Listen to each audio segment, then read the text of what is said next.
Jacob, unlike a lot of guys here who are transferred in, you've lived this series. You've been in Knoxville your whole life. When you just hear Tennessee, Florida, what does it mean to you? Yeah, it means the world, man, because this is what you come to the schools like this for, right? You come for these big rivalries, these big storied matchups between teams, and I think it means a lot this year too because both programs have really good teams. We're both ranked. It's going to be a great matchup. Obviously, they're coming here, and so it's going to be a great environment as far as just in the stadium and in the crowd and the fans and everything. So, this is what you play SEC ball for is weekends like this. I'm sure the sort of the temperature's up when you play this one the first time. How does it help if you've played it before, the second, the third times? How do you handle it better? Yeah, just understanding that the crowd, for us it'll be an advantage, but the crowd doesn't matter, right? Like the crowd is the crowd. There's going to be noise. There's going to be, people talking about the game before the game. There's going to be predictions. There's going to be, all these different things that everyone's saying about the game and about each team. And you just kind of have to go into it as, this is just another week. We just have to go into it and try to focus on ourselves and prepare the right way. And at the end of the day, you should be successful in whatever you do. So.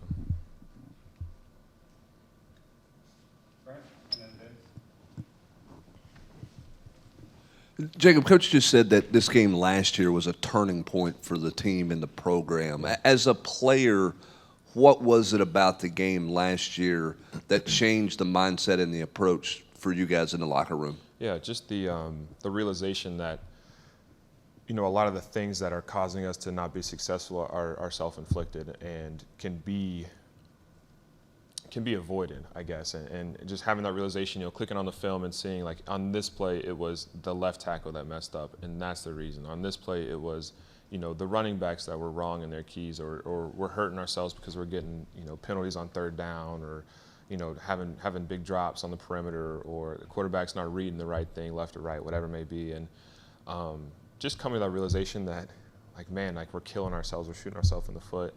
And if we're able to lock in, like I talked about earlier, the preparation piece and being ready for the game, truly mentally and physically ready for the game, we'll give ourselves a much better chance to win. And we're able to take that into the next few weeks of the season and carry that into this season as well. Jacob, were there a couple of other takeaways from the game? Obviously, the score got out of hand, but what were some of your takeaways about your offense on Saturday? This past Saturday? Yeah, I think so. I've heard it a lot. People saying that, like, we came out slow, right, and we came out kind of lagging. We didn't score the first drive, and then put together 6 scoring drives in a row. And like it might have seemed weird just because, we weren't up 28-0 in the first quarter, and I think that it's good because we kind of raised that bar, right? We've raised the bar from people expecting us to, maybe score 20-something points in a game to now people are expecting us to score 20-something points in a quarter, and so. Yeah, just go out there and you find your groove. And we talked about it. We watched the film and broke it down. And there's some mistakes that, again, it'll be all over the field. It's not just one position group, but something here and there where all 11 guys aren't executing at the highest level. And obviously, again, found our groove and we're able to kind of, put that one away. But, against really good teams, and Akron was a good team, but against teams that, we want to compete against for championships, those things are going to have to be really clean going into the week, starting off the game. Jacob, just when you look back at last year's game, and then kind of compare it to this year's game, 3-4 games into Josh Heupel, and now 16, 17 games in, what would you say is the biggest difference going into this year's game compared to last year? Just knowing ourselves, man, knowing that we can have confidence in our abilities, can have confidence in the coaching staff. Like it's weird. Like I don't remember a whole lot, from last season, like details-wise, just because we're in such a mentality like this. I won't call it a profession, but what we do is very much, focused on the next week, and so you kind of live that way, and then you forget about the details, right? And he asked me earlier about the game, and I was trying to think of what actually happened in the game, right? But man, just going into this game this year, just being able to trust the plan that's going in from the coaches. understanding that, on third down, I know exactly, maybe not exactly, but I have a pretty good idea of where Golish is going with the ball, or where Hype wants to do with the ball in certain situations, certain down distance. So just a better understanding of our offense and what we're trying to get accomplished. Wes, Blake, and then Patrick. Jacob, as you sort of think about the running game each of the first 3 games this season, or so far this season overall, how would you grade the running game performance this season? What are some things that you've liked from the running game, and what things you think need to be maybe a little more consistent?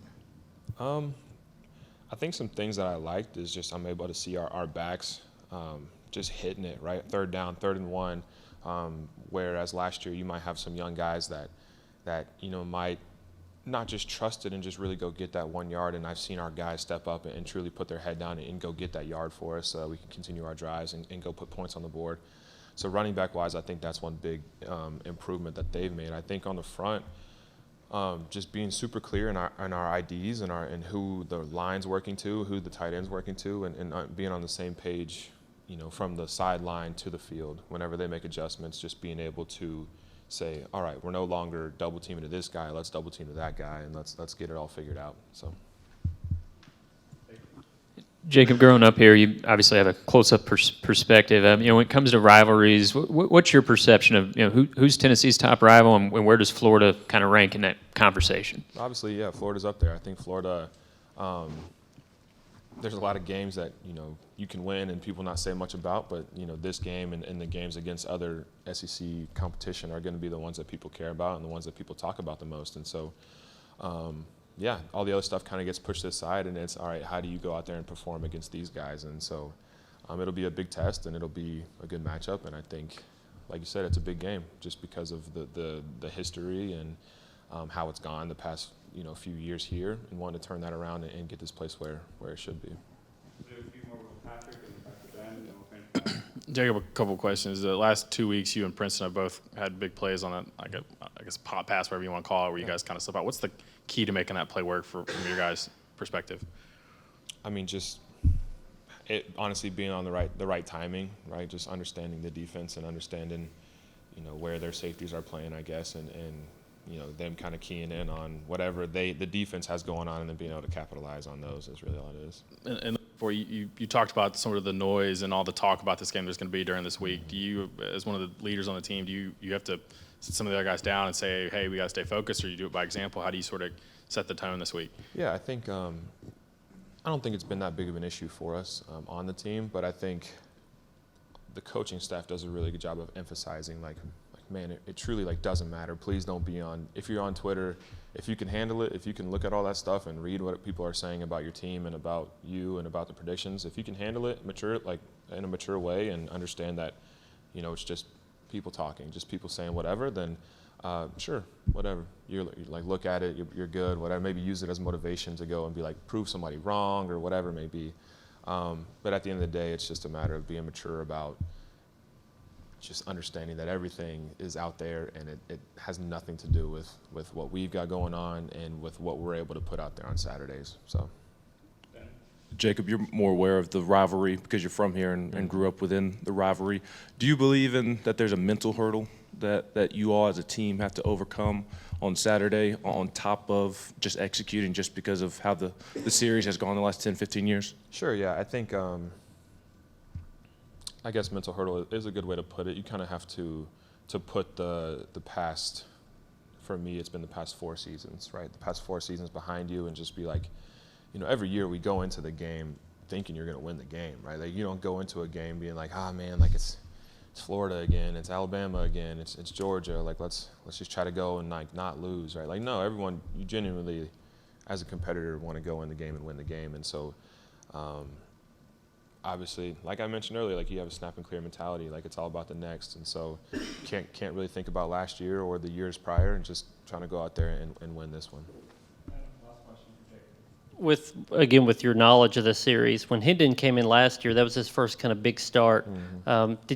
Do you recall any conversations you had with Hendon about the Florida series, about what that game meant a year ago? I don't really recall anything. Hendon's an older guy. Hendon's played in big games. Hendon has started in big games, and he understood the magnitude of the rivalry just because, I mean, I think a lot of people around college football understand whether he was, you know, he wasn't at Tennessee, but I'm sure he'd probably heard of Tennessee, Florida and how big of a deal it was. And he's the same way, you know, you ask him, it's just another week, right? It's just another week that we got to go out there and prepare and get ready to play our best. So at the end of the day, if we're all doing that, you know, we should be just fine. Thanks, Jacob. Cool, thank you all.